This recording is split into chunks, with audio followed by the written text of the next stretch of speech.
नमस्कार, times of Swaraj में आप सबों का स्वागत है और मैं हूं संतोष सिंह। देखिए, अंग्रेज चला गया ना। अब जब आप अंग्रेज के जाने के बाद के दिनों में जब हम आज़ादी के आंदोलन से जुड़े हुए, जब हमारे पुरखे लोग जब तक सत्ता में थे, तो थोड़ा आंख में उन लोगों का पानी रहता था। स्वाभाविक है, उस दर्द को उन्होंने झेला, जेल रहे बरसों, लाठी खाए, कितने लोग शहीद हुए, तब हमें आज़ादी मिली। लेकिन आज़ादी के साथ साथ विरासत में बहुत सारी चीज़ें भी हम लोगों को मिला। उसमें एक ब्यूरोक्रेसी भी है। ब्यूरोक्रेसी का मिजाज जनरल डायर के मिजाज से बहुत ज़्यादा फर्क नहीं पड़ा है। और अब तो डेमोक्रेसी में जैसे जैसे नेता कमज़ोर होते जा रहे हैं, जनरल डायर वाला ब्यूरोक्रेसी का अप्रोच और मजबूत होता जा रहा है। मतलब पहले थोड़ा लोक लज्जा था ब्यूरोक्रेसी में, मजबूत लीडरशिप होता था तो उसके अनुसार ब्यूरोक्रेसी को थोड़ा लचीला रुख अख्तियार करना पड़ता था, एक डर भी था। लेकिन जैसे जैसे हमारे नेता कमज़ोर होते जा रहे हैं, पढ़े लिखे लोग कम आने लगे राजनीति में, कम समझदारी वाले लोग आने लगे डेमोक्रेसी में। हम लोग कहे कि भाई, जो पढ़ने लिखने का क्या मतलब है, सब लोग तरह के लोग चुनाव लड़ने लगे, जाति धर्म के नाम पर ऐसी राजनीति बयार हुई कि लोक सत्ता कमज़ोर होने लगा और ये ब्यूरोक्रेसी का सत्ता मजबूत होने लगा। स्वाभाविक तौर पे ना, कि आप अगर समझदार नहीं है तो विभाग का सेक्रेटरी आपको नोटिस ही नहीं लेगा, आप चिल्लाते रहिए। नियम कानून, उपनियम, विधि विधान की जानकारी होगी तो आप अच्छे तरीके से काम कर सकते हैं। तो देखिए, हम लोग लड़ाई लड़ रहे थे कि अनुमंडल शिक्षकों की लड़ाई में क्या हम लोग लड़ रहे थे। अब बड़ा सुकून मिल गया था कि अब चलिए, अब हो गया आप लोगों की लड़ाई, अब खत्म, अब हम भी आराम से बैठ रहे हैं। अनुमंडल में कहा है 10 गो अनुमंडल चॉइस क्यों ले रहा है? 10 अनुमंडल में 10 पत्नी का अनुमंडल क्यों गायब कर रहा है? जहाँ पर वर्तमान पदस्थापना है वो अनुमंडल क्यों गायब कर रहा है? मतलब हम लोग ऐसी लड़ाई लड़ रहे थे जिस लड़ाई का कोई मतलब ही नहीं था, या आज भी करें उस लड़ाई का कोई मतलब नहीं है। आप कौन सा इस घर के पास जाके, आपको महिला हैं तो आप अपनी बगल वाले पंचायत में जाकर आप क्या बनने जा रहे हैं, इस पर तो न हम लोग, आप लोग भी नहीं सोचे, मुझे भी समझ में नहीं आ रहा था कि भाई क्या हो क्या रहा है। आप भी मगन, हम भी मगन। हमको लगता था ना, जो नियमावली बना, पाठक जी जो नियमावली बनाए, इस नियमावली को बदलना गलत है। हम वहीं तक थे कि नियमावली से विपरीत संकल्प, संकल्प से विपरीत नोटिफिकेशन, नोटिफिकेशन से विपरीत क्या कहते हैं, फॉर्म भरने का सॉफ्टवेयर। इस उधेड़ बुन में, इस लड़ाई में वस्तुतः सरकार का उद्देश्य क्या था यही समझ में नहीं आया। वहाँ नजरे नहीं गया कि सरकार एक्चुअली आपको क्या चाह रही है। सरकार नियुक्ति पत्र वाला जो ये गया है आप लोगों के पास, जो प्रिंट होके जो पहुंच रहा है, कहा जा रहा है कि उसमें कई ऐसे प्रावधान हैं जिस प्रावधान का मतलब है कि आपने इस तबादला नीति को स्वीकार कर लिया और आप जो पीछे जो कुछ भी रहा है, जितने दिनों तक शिक्षक रहे हैं या जो कुछ भी रहा, उसका दावा अब आप नहीं कर सकते। ये हम अधिकृत तौर पे नहीं कह सकते कि यही है, लेकिन शिक्षकों के माध्यम से जो जानकारी हमें मिली है वो कहने का मतलब ये है। ये मतलब होगा भी क्यों नहीं, क्योंकि ये नियुक्ति वाली बात तो कहीं से कोई चर्चा ही नहीं था।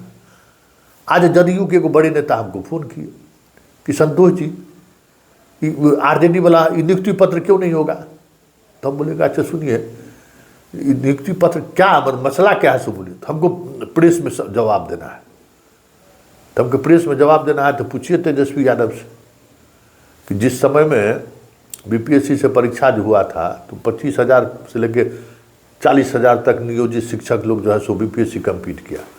तो फ्रेश ज्वाइनिंग में आया ना भाई, 1.5 लाख शिक्षक को TRE 1 में नौकरी दिए ना, उसमें बहुत सारे लोग भी नियोजित थे, सेकंड में भी नियोजित थे।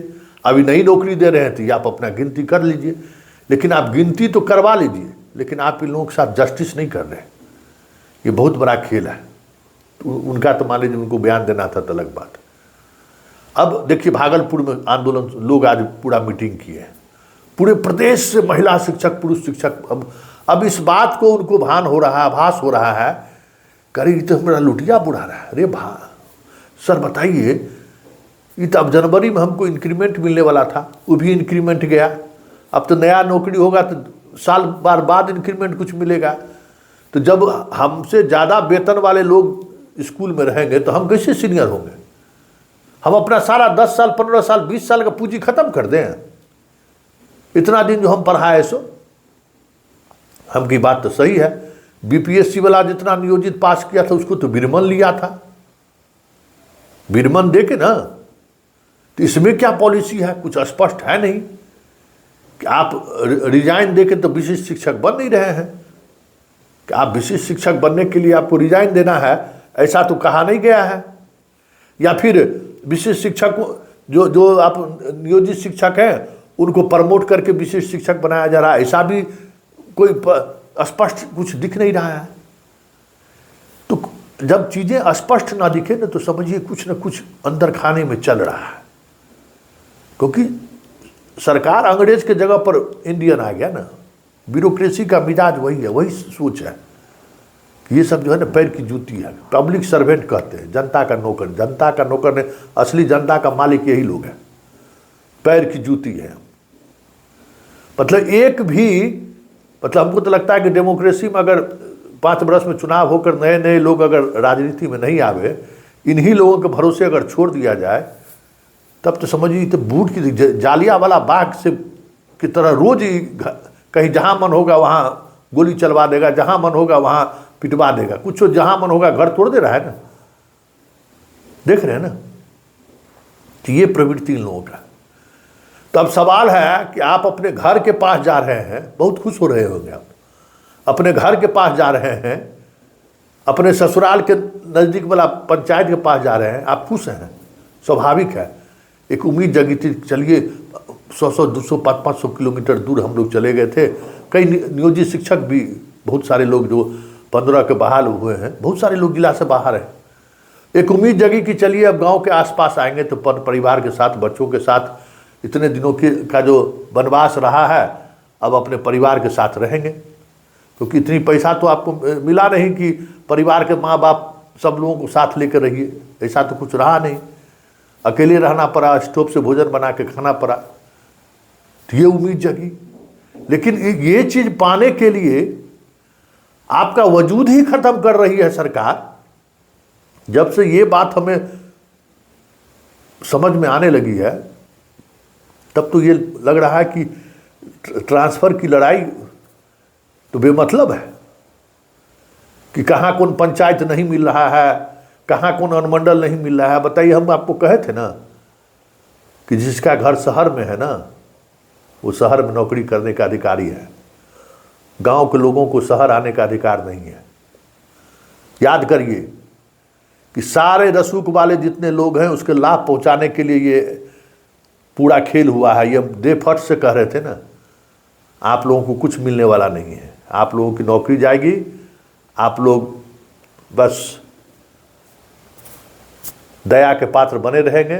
सब कुछ लुटा के, कहे ना कि सब कुछ लुटा के आप लोग पद्मश्री पाने जा रहे हैं कि हम सरकारी शिक्षक हो गए। जो पैरवी वाला है उसको क्या फ़र्क पड़ता है, उसको कैरियर से क्या मतलब है। 5 बरस, 10 बरस, 20-15 बरस नौकरी बचा हुआ है, शहर में घर पर करेगा, मोटरसाइकिल स्टार्ट करेगा, जाएगा। वो शिक्षक रहे चाहे नहीं रहे, पारिवारिक वर्षों को ऐसा मिला हुआ है उसको कोई दिक्कत नहीं है। उसको कुछ बिगड़ने वाला है, कुछ बिगड़ने वाला नहीं है। लेकिन आम शिक्षक देख लीजिए कि इस प्रदेश के 95% आबादी गांव में रह रहा है, उसको इससे लाभ नहीं मिलेगा। लेकिन 5% जो शहर वाला लोग है उसको शहरे में पोस्टिंग का लाभ दे रहा है। बीपीएससी वाला घर में जाए, अभी उसका प्रोबेशन पीरियड पूरा नहीं हुआ है, लेकिन उसको लाभ मिल जाए कि सबको पटना बुला लिया है। जो भी मंत्री का पुत्र, मंत्री संतरी विधायक जितना का है, नेता पिता सबका, वो आ जाए, बस यही मंशा है। तब सोच लीजिए भागलपुर में ये आंदोलन जो देख रहे हैं आप, पीछे बैठे हुए जो लोग शिक्षक लोग हैं, ये समझिए कि चिंगारी है। और आज दिन भर जिस तरीके से शिक्षकों का फ़ोन आया है, हमें लगता है कि उस बात को सरकार के गुप्त एजेंडे को अब लगता है शिक्षक समझने लगे हैं कि इसकी मंशा क्या है। इस पूरी नीति, तबादले नीति का मंशा क्या है? रसूख वाले लोगों को शहर में ला के बिठा देना, और जो आम लोग, गरीब लोग, सोशल जस्टिस वाले जो लोग हैं उनको रौंद देना, उनकी सारी सेवा शर्तें खत्म कर देना। जाएगा कहाँ? अति पिछड़ा महादलित के नाम पर तो वोट देवे न करेगा। लालू का भय दिखा देंगे तो वोट देवे न करेगा। आज 2005 से तो लालूए का ना भय दिखा के लोग शासन में है। सब कुछ लूट लिया लालू का भय दिखा के। जितना 15 बरस तक हमको लगता है लालू नहीं लूटा होगा हम लोगों का घर द्वार, मतलब सब चीज, उतना तो जनाब लालू का भय दिखा के लूट लिया। वो अपहरण करके लूटता था, उसके साथ सरकार में अपहरण करके व्यापारी सबको लूटता था। बड़े बड़े लोगों का बच्चा को अपहरण कर लिया, पैसा ले लिया, मोटरसाइकिल गाड़ी घोड़ा छीन लिया। ये तो आम गरीब जिसका परिवार पूरा एक नौकरी पर चल रहा है, उसके पेट पर लात मार रहा है। भाई कैसा डेमोक्रेसी है? हम तो ये सोच के हैरान है कि ये सोशल जस्टिस वाली सरकार, अति पिछड़ा और महादलित की बात करने वाली सरकार, कैसे अपने ही वोटर को, अपने ही समाज के लोगों को ही खत्म करने पर लगा हुआ है। भाई तो भाई हम तो टीचर को कालिदास कहते थे, तो हमारा नीतीश बाबू को कालिदास बना दिया है। भाई क्या करने जा रहे हैं नीतीश बाबू? मतलब क्या चाहते हैं नीतीश बाबू कि लोग पगला के कह दे कि अनहरा कन्हरा डरड़ा जो विधायक बन रहा है बनने देते हैं, नीतीश बाबू को इस बार हटा देते हैं। इस स्थिति तो इसी तरीके से होते जा रहा है। ब्यूरोक्रेसी में जो नीतीश बाबू के जो लोग हैं उनको तो उसी तरीके से उस दिशा में बढ़ाते हुए जा रहा है। मजबूर कर रहा है कि तुम नीतीश को गाली दो, मजबूर कर रहा है कि तुम नीतीश से इस हद तक नफरत कर दो कि वोट गिराने के ईवीएम मशीन पर जाए, बटन दबाने से पहले 200 गाली दो कि नहीं अब इसका खेल खत्म कर देना है। बारे बारे बार सोचिए, मनन करिए कि क्या हो रहा है इस प्रदेश में, किस तरीके से आपकी वो सारी चीजें छीनी जा रही हैं। मतलब हम लोग तो भाई एकदम डायबिटीज के मरीज हो गए। भाई डायबिटीज का मरीज को क्या होता है? अंदर से सब चीज जो है कमजोर होने लगता है। तो पूरे बिहार को तो डायबिटीज बीमारी फैला दिया है ये सब है, नेतन सब मिलकर। अंदर से जो है सब खत्म हो जाएगी, खड़े रहने की स्थिति में नहीं रहेगी। एक दिन हार्ट चौक हो जाएगा, स्कूल में खत्म हो जाइएगा। ये नई नियुक्ति नीति क्या है? स्पष्ट करे सरकार, और स्पष्टता के साथ सभी शिक्षकों को ये पूछना चाहिए कि ये नीति क्या है। कल अरे देखिए, डरने से क्या मिलने वाला? डर के क्या करिएगा? कितना बार डरिएगा? डर डर के जीने से बेहतर है कि इस दुनिया को छोड़ दीजिए। बताइए, जितना आप सहनशीलता का परिचय दे रहे हैं उतना ही आप पर अत्याचार होते जा रहा है। अत्याचार, पहले दक्षता परीक्षा, आज एगो बेचारे शिक्षक रो दिए कि संतोष बाबू परीक्षा देते देते हम लोग का जिंदगी चला गया, साबित करते करते जिंदगी चला गया कि हम लोग भी पढ़े लिखे लोग हैं। कौन सा गुनाह किए थे?